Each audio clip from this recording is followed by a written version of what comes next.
Hello friends, നമുക്ക് പെട്ടെന്നൊരു മീൻകറി കണ്ടാലോ? അയലക്കറിയാണേ. അയല വെട്ടി ക്ലീൻ ചെയ്ത് അതിനകത്തോട്ട് ഇഞ്ചി വെളുത്തുള്ളി വേണം, പിന്നെ കറിവേപ്പില.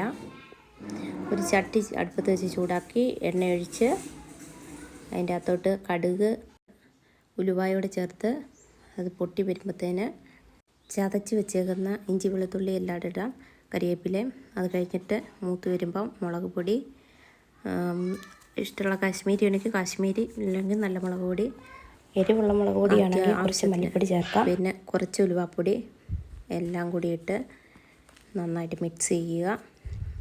പൊടി കരിഞ്ഞു പോകുന്നുള്ളവർ ചൂടുവെള്ളത്തിൽ കുഴച്ചെടുക്കുക. പിന്നെ ഇതാണ് അതിൻ്റെ ടിപ്സ്. ഏത് മീൻകറി ഉണ്ടാക്കിയാലും പുളിയും ഉപ്പും കൂടി നന്നായിട്ട് തിളപ്പിച്ച് ആ വെള്ളം മാത്രം മീൻകറിയിൽ ഒഴിക്കുക.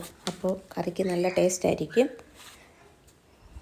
അതിന് ശേഷം ഞാൻ മഞ്ഞൾപ്പൊടി ഇടാൻ മറന്നുപോയി, നിങ്ങളെ പൊടിയുടെ കൂടെ ചേർക്കുക. ആ വെള്ളം തിളച്ച് കഴിയുമ്പം മീൻ പറക്കിയിടുക. പിന്നെ മീനെല്ലാം പറക്കിയിട്ട് അതും തിളച്ച് കഴിയുമ്പം മാത്രമേ നമ്മളൊരു മൂടി വെച്ച് അടച്ച് വയ്ക്കാൻ പാടുള്ളൂ. അതും തിളയ്ക്കുന്നിടവരെ നമുക്ക് വെയിറ്റ് ചെയ്യാം. തിളച്ച് വന്നു കഴിഞ്ഞാൽ ഉടൻ ഒരടപ്പെടുത്ത് അടച്ചു വെക്കാം. അടച്ചു വെച്ച് കഴിഞ്ഞ് തീ നമുക്ക് ഇച്ചിരി കുറച്ച് കൊടുക്കാം. എന്നിട്ട് ചെറിയ തീയിലിരുന്ന് വേകണം. വെന്ത് ഒരു 5 മിനിറ്റ്സ് കഴിയുമ്പം ഒന്ന് ചുറ്റിച്ച് കൊടുക്കണം. പിന്നെ അതിൻ്റെ അകത്തോട്ട് തവിയൊന്നും എടുത്ത് ഇടരുത്, ചുറ്റിച്ചാൽ മതി.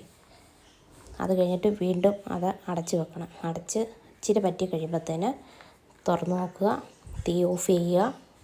അതിന് ശേഷം കുറച്ച് കറിവേപ്പില എടുത്തതിൻ്റെ മുകളിൽ വിതറുക. അതിന് ശേഷം നല്ല പച്ച വെളിച്ചെണ്ണ ഒഴിച്ച് അങ്ങോട്ട് മാറ്റി വെക്കുക, അടച്ച് മാറ്റി വെക്കുക. പിന്നെ ചൂട് പോയിട്ട് നല്ല ചൂടോടെ ആയാലും കഴിക്കാം. നിങ്ങൾ ഏത് സ്റ്റൈലിൽ മീൻകറി വെച്ചാലും ഉപ്പും പുളിയുടെ തിളപ്പിച്ച വെള്ളം യൂസ് ചെയ്യുക. അതാണ് മീൻകറിയുടെ ടേസ്റ്റ്. Okay, by.